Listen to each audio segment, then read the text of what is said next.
Let the slug plucking of 2024 commence. Oh, it's hundreds of you. Oh, God. Right, okay, let's whack these in. However, if I ever had to catch birds, I think I would do a really good job. I just want to stop him from taking a dump in the bed.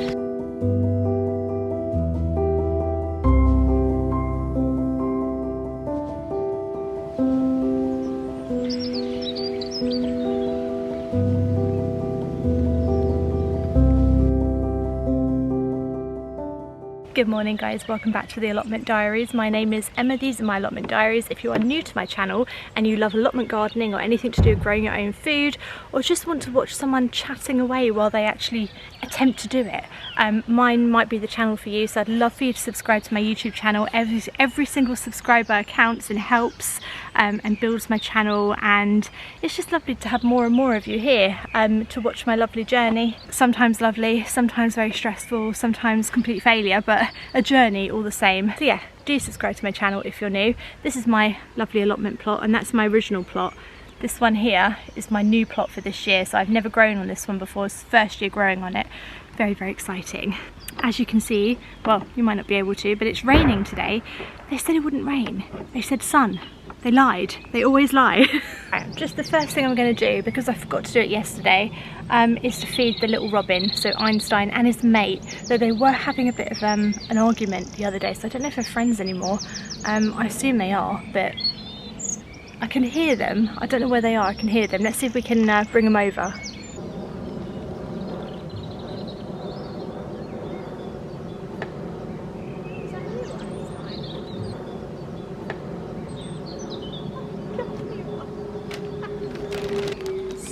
He came out of nowhere then. Right, well, he's fed now, so that should keep him busy. I think he's calling for his friend. I don't know though, I don't know the ins and outs of robin behaviour.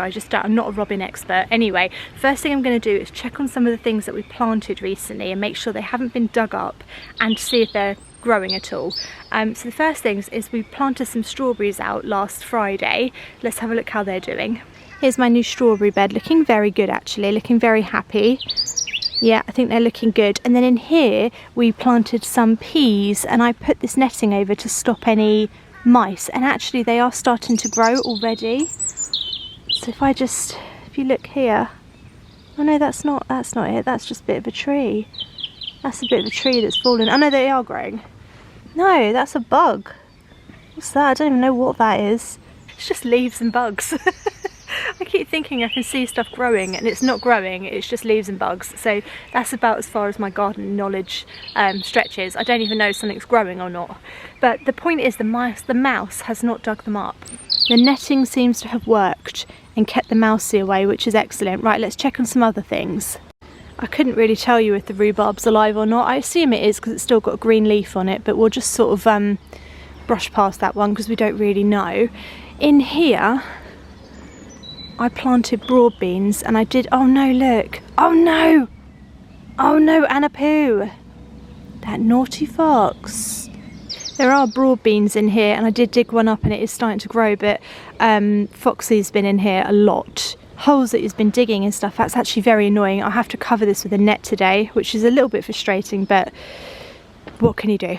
It's all about keeping stuff alive this year, not about so much what it looks like. You know, if I've got to net everything, I've got to net everything, and that's it. And then in here we planted our onions. I don't think these are growing yet, but we can see. Nope, we've got no signs of life in here yet. But that's fine, that's okay. The garlic's growing well though. There's the garlic at the front. That's growing good. The thing that is growing is my purple sprouting broccoli, which I kid you not, I've been growing since last year, probably like last Christmas or something, no, way before that, like September, October.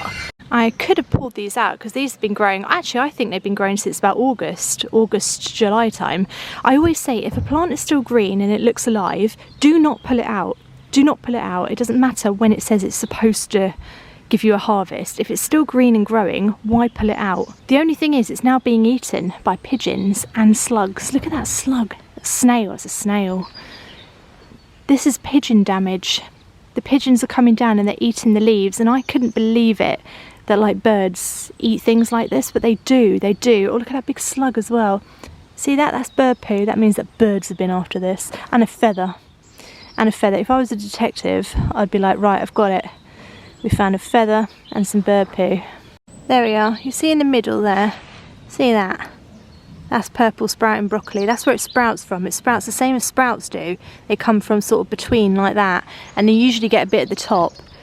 But I need to clear these of slugs and snails, and I need to net them. It's so typical that I've been waiting nearly a year for purple sprouting broccoli. The second I get a hint of it, all of the other creatures are after it as well. Right, okay, let's get a little pot. Right, let the slug plucking of 2024 commence. This should be an annual event, coming here with a pot, trying to get all the slugs off your plants. It's mostly snails, to be honest. The snails don't normally cause me a problem. I like snails, they're alright. But you guys, you are not alright. There's a lot of bird poo on here as well. There's another one. Come on, out of it, out of it, out of it. You didn't grow these. It's not fair. Oh God, these are the ones I don't like. Oh, it's minging, it's horrible, it's disgusting, it's horrible, it's horrible. Oh no. I can feel their slime through my gloves. Absolutely gross. Oh, there's hundreds of you. Oh God. Oh my God. I found the absolute motherload. Look at that. That is absolutely disgusting.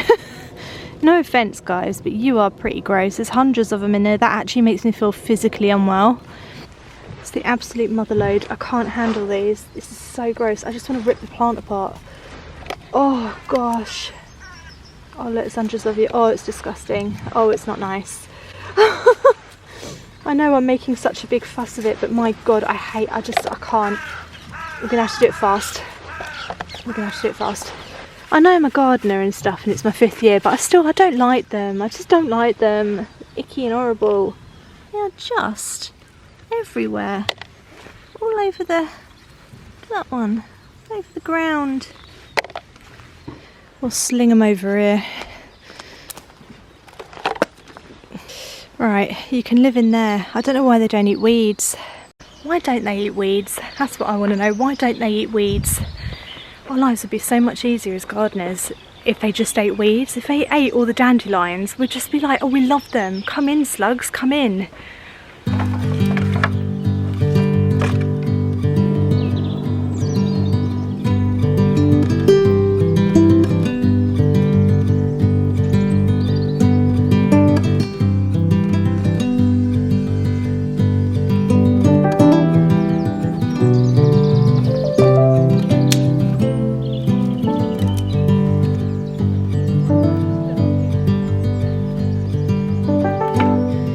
Let's net them.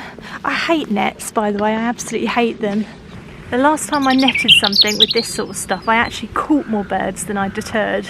I kept catching them, they kept getting under it, and I just got there. It's like I was trying to make some kind of weird, I want to say avatar. It's not avatar, is it? It's aviary.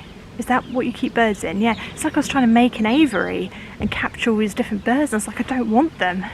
However, if I ever had to catch birds, I think I would do a really good job. What I would do is I would plant a load of brassicas, have a net with a big hole in it, and just wait for the birds to come for the brassicas, and I'd just catch them. So if we ever had a crisis where I actually had to go and catch birds, I'd be a girl for that. Like seriously, if we had a bird crisis and I had to catch them all, I'd be so good at that.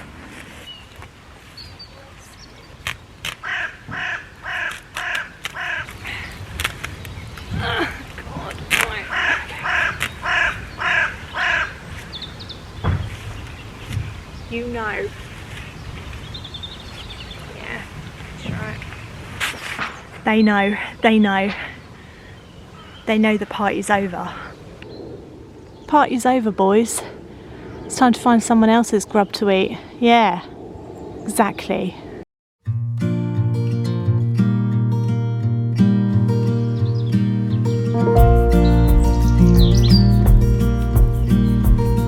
Also, the other week when I went to the garden centre, went on a bit of a splurge, I picked up some gladiolis. I grew these in my first ever year on the allotment plot, on my original plot. I whacked them all in March. It was still freezing cold when I did it, and they all grew beautifully. I got some absolutely gorgeous flowers out of them, like honestly stunning, every colour. And then I stupidly took all the bulbs up, dried them, wrapped them in newspaper, planted them out again, and they all just died. Or all I got was the foliage, and I didn't get any more flowers. So I thought I'd just start again and just get some more gladiolis. This is going to be my flower bed here. I've sort of made it long and rectangular, and it's right in the sun. This gets a lot of sun at this allotment plot. So I thought this would be really great to have loads and loads of different flowers in. So I'm thinking dahlias all along the back because they're quite big and bushy, gladiolis at the front. I think I'm just going to give it a bit of a weed, because even though it's a no dig bed and I put some cardboard down and some compost and some manure and stuff, it's still getting a few weeds on the top. I think it's just because this plot was so overgrown for so long that I've just sort of left a lot of perennial weeds in here. So, you know, it's never going to be completely weed free, but we'll give it a bit of a hoe.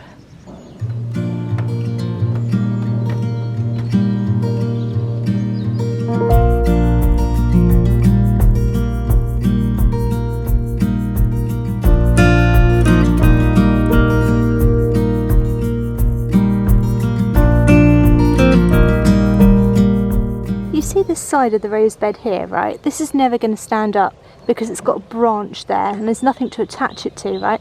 So I thought of a clever thing to do. I'm going to share it just in case it actually goes right and I'm a genius. You never know, one day something I come up with will go right. But what I'm going to do is I'm going to stand it up like that, right? I'm going to put a stick in this side there. Push it really as far in as I can. Right. Then I'm going to get another stick and I'm going to put it in the other side over here. It's up. It can't fall down. How clever is that? How clever is that? See, sometimes, occasionally, I do have a good idea and it does work. And this is one of those times. So what we're going to do is make some holes first.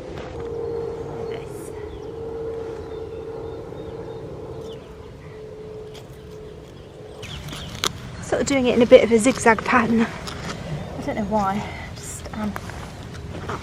Just am. They are quite big, gladioli plants. They do get quite big, so don't be fooled. They are big plants. We'll do a couple down there too, on the side. Nice. Right, I'll show you what they look like. It actually does say here plant in clusters of 5 or more, a bit like you do with daffodils, I think, and tulips actually. And it says you only need to lift the bulb in very, very cold areas. I think that's where I went wrong. I don't need to do that. Because I don't lift a lot of my dahlias and they survive. I just need to mulch them, I think. So I'll do that next time. Lesson learned. Right, this is what they look like. Like little bulbs, little tiny miniature onions. But yeah, they're quite small. I think they don't need to go that deep. I think it's, how deep is it? Oh, 10 centimetres, 4 inches. So 4 inches, 1, 2, 3, 4, about that deep. 4 inches deep. So not that deep, to be honest. Right, okay, let's whack these in.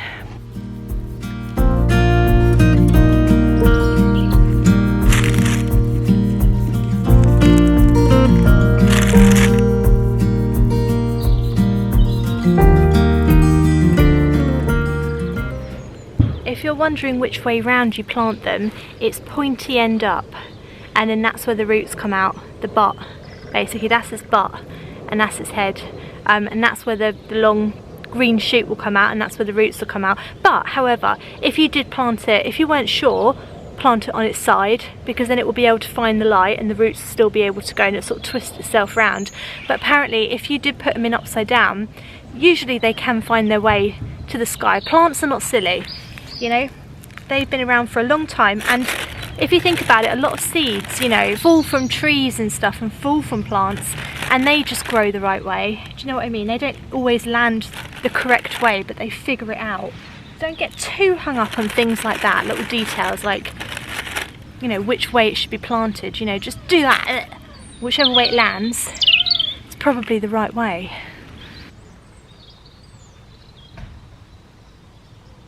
Right, all in, so I've sort of done a bit of a zigzag pattern across the front of the border and then a little bit around there as well. So you imagine them all coming up. They're quite close together because I didn't realise you could sort of cluster them. So they are quite close together now. I think they'll look really nice. So let's cover them over and give them a water.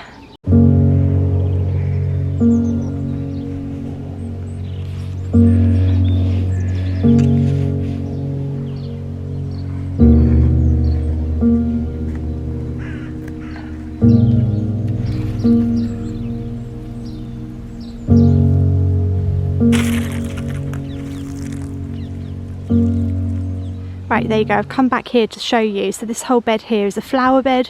We've now got all the gladioli in the front and sort of looping around the sides, and then the dahlias will be at the back, and then behind that we've obviously got the lovely apple tree, and this area here at the moment it's just got loads of spring bulbs coming up. So we've got all of the tulips, and we've got crocus flowers, a few daffodils are thrown in as well. So that's the flower bed there done. This is looking really nice now. I need a couple of more bags of compost for that. Blueberry's doing well. By well, I mean still alive guys. So we've got a blueberry plant either end of this archway. I think it'll look really beautiful if they grow, and they are actually still alive and starting to get some little buds on them and stuff, so really happy with those. Oh yeah, we were going to try and cover this bed, weren't we, from the Foxy, right, okay. I don't know if I've got enough netting for that. It doesn't have to be netting, it just has to be something to deter him. What about this then? That'd deter him, won't it? It's just to stop him from going on it. That's all I want. It's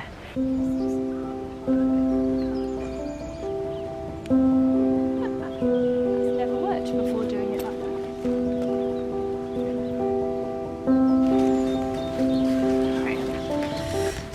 Just want to stop him from taking a dump in the bed.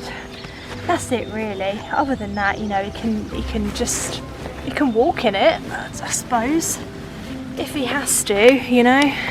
Can you see that cloud over there? I haven't got an umbrella.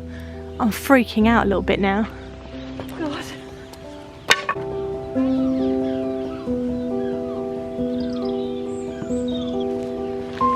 To be honest, old Foxy will probably just move that out the way and say, oh, thank you for warming up my toilet. You're welcome, Foxy. He can just have a warm bum while he's doing his business. Anyway, like I said, that rain cloud is really coming over now, and they said it wasn't going to rain, and they lied. And I don't have an umbrella, so I think I'm going to call it a day there. I think I'm gonna run home. Oh, look at that rain cloud. Why didn't they tell me it would rain? I'd have brought an umbrella. Yes, I'm going to complain about the weather all I want because I'm British, and it's my right as a Brit to complain about the weather, especially as I'm a gardener as well. So anyway, I'm going to leave it there today. At least the gladiolis are getting much better water than what my watering can did. So we've got the flowers in, we've got broad beans, onions, strawberries, lots of other things. Oh, this is exciting. We've got so much going in. I think next week I'm going to get out my early potatoes and stick those in the ground. Probably not my new bed, probably one of these down here. Put my new potatoes in. And the week after that, so sort of the week before the end of March, I'm going to put out my brassicas into that one there. Yes, it's too early. Do I care? No, I don't care. I'm just going to whack them out and cover them up and see what happens. And I will let you know the results. Worst thing that can happen is that they just die. And I just have to sow more. Always worth a try, I reckon. Right, I'm going to go now because it's getting really dark. I will see you again on Wednesday. Have a lovely gardening week. Bye.